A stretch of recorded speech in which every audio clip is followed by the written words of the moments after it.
Like Jaws is, at that point too, the biggest wave there was. I fly to Maui. I pull over every 10 minutes. Where's Jaws? Where's Jaws? No one wants to tell you. The next wave hits me and smashes me back up into all the rocks again. Mate, I'm covered in blood. My board was smashed into pieces. Feeling quite defeated. And I get to the top of the cliff and there's Jamie Sterling. I watched the whole thing with binoculars. Good effort, you know. That experience needed to happen in a way for Jamie to turn around and say, well, if I don't help him, maybe only God will. So he took me under his wing. When do you first throw yourself into a big wave environment, and what was it like? I went to going, all right, who dominates this space, and I need to learn, and I need to accept I've got no idea. And I straight out, the guy called Jamie Sterling, he's a Hawaiian big wave surfer. Yep. He was really dominant at the time. We were in the pipeline contest together, and the comp got called off. And I was out in the surf with him. They said it's going to be huge. Like Hawaii's getting smashed by a big storm. Like it's going to be too big at Pipeline to compete. And he said, "Oh, I'm going to this spot called Jaws." And I was like, "Jaws." I'm like, "Jaws is to give anyone listening. It is at that point too the biggest wave there was. There's two in the world now: Nazare, Jaws, a couple of others." But Jaws, pound for pound, very heavy wave for how big it is. You can throw over a huge barrel, which means you can go inside the beast of the mouth of the thing and then come out as well. But anyway, he says, "Oh, I'm going to Jaws." And so this is Maui. This is on Maui, a separate island. So Pipeline is on the north shore of Oahu. So Pipe's called off because it's too big? Too big. And your mate's saying, well, we're going to go somewhere bigger. Well, we weren't even really mates. We were like acquaintances. And I'd seen him around, and I said to him, if I go, could you, there's only tow-ins, right, at this point. Yep. Paddle-in surfing at Jaws hadn't even started. So this is where you're attached with a rope to a jet ski and you get enough speed, for those that want, and you get pulled into the face of the wave and off you go. So you don't paddle and stand up. No, because the waves are moving too quick. And once they're at that 60 feet size, they're moving at about 60 k's an hour. 60 feet? Yeah. So now we're talking two telephone poles. Yeah. And it's going at 60 kilometres an hour. Yeah, 52 to be exact. Okay, right. So you're going at 60 kilometres an hour, and now it's two telephone poles, people, just so people can start to gather what we're talking about. Yeah. So I say to him, mate, if I go there and you're out there, will you tow me into a wave? Because at this point in my life, I had made a decision. I want to be a big wave surfer. Right. Now, I'm still doing a few qualifying series events, which are called QSs. Yep. And Pipeline was one of them. And that was at the start of the year at that time. And anyway, I'm like, this is my opportunity to learn. And he says, yeah, man, if you're out there and I'm out there, I'll tow you in. But basically it's like saying, if you said to someone, can I have a ride in your private jet? They're like, yeah, cool, if you want to hang on to the wing. It's like saying you're not invited, but if you're out there and I'm out there, because let's just put it into perspective, the lineup of Jaws is like the Colosseum. There's a giant cliff with boulders all around it, and when you're out there, no one paddled out there. It didn't happen. You had to be out there on a jet ski, and to get out there on a jet ski, it's 15 minutes to one harbour and an hour to another. So no one's just bobbing around out there. And it's sort of like, and if you wanted to get out there, you go down this cliff, which there is a rope tied to a tree on, and then you scale and hold the rope to get down. With your board under your arm? Yeah, that's right. It's like those slippery little the little balls that fall out of the tree that you can slip on. So they're there. How big's your surfboard? Well, at the time, a tow board's small. It's only like 5'10", yes. 5'8", or something like that. But they're weighted. Anyway, that's your only option. So I fly to Maui. It was almost like the scene out of Dumb and Dumber where they say, it's 1 in a million, and I've gone, you're saying there's a chance. So you're telling me there's a chance? Yeah, so I go to Maui, right? I've got no contacts there. I get a hire car, and I've just... Oh, this sounds underprepared to me. This is severely underprepared. Hire car. So all my information that I gave earlier about how to calm down, right? This isn't been discovered yet. Well, you haven't got that experience at this stage. I've got no clue, right? So I rock up to this spot, and I pull over every 10 minutes. Where's Jaws? Where's Jaws? No one wants to tell you, because they're like, whatever, stupid white guy, get out of here.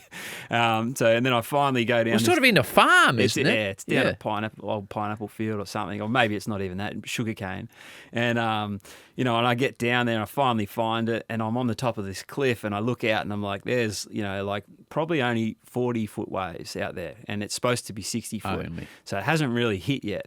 And there's no one really there. And then I look out and oh wow, there's 2 jet skis out there.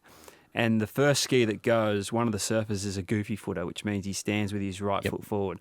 And I'm like, that's Jamie Sterling. So that's your man out there. And I'm like, that's him. And I'm like, this is my chance. And everyone's saying, everyone's saying to me, tomorrow's going to be 60 foot. And I thought, this is probably smart because today's only 40 foot.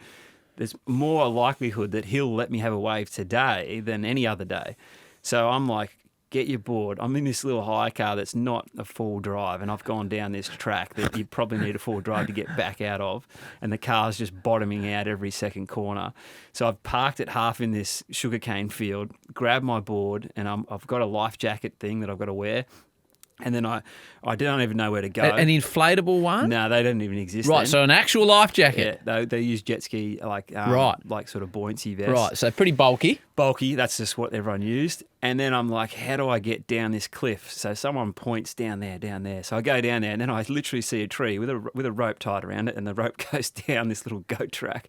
And I'm like, far out. Okay, so I'm grabbing my board. Everyone on the cliff's thinking, this is going to be entertaining. Well, no one's there. Right? Oh, there's no one there. Well, normally it's lined up with people everywhere because they're all trying to film down it. by yourself. So I'm scaling down through this thing, and it's not gnarly. It's not like a vertical cliff. It's more like a goat's trail.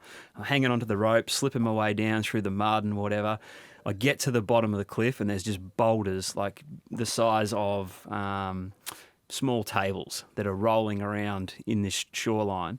And there's one... they're physically moving because the power of the surf. Power of the wave. And there's one cameraman down there, and I look over and I see him, and I'm like, I don't want to just, start talking. I felt nervous. I'm like, I'm going to stay hidden in the bush, and I'm going to wait for like a gap in these waves, and then I'm going to run over these boulders and jump out and paddle as fast as I can, because if I get stuck talking to some guy that's filming, he's going to tell me you can't do it and you shouldn't go, but I want to go because this is my opportunity. So if you talk to this bloke, he's going to give you some wise, valuable advice to protect your life. Correct. So you don't want to hear that at this point. And also, I just didn't want to have him, I don't know. I was afraid of what he was going to tell me to do or not to do or whatever. And also, I didn't know whether I was willing to go. I was so scared. I'm like hiding in the bush, and it was like these pine tree kind of things there, and I see this gap, and I just go, now's my chance, and I start hobbling over these rocks, and I jump on this tow board with a life jacket on, and the tow boards are small, they're 5'8", and they're heavy,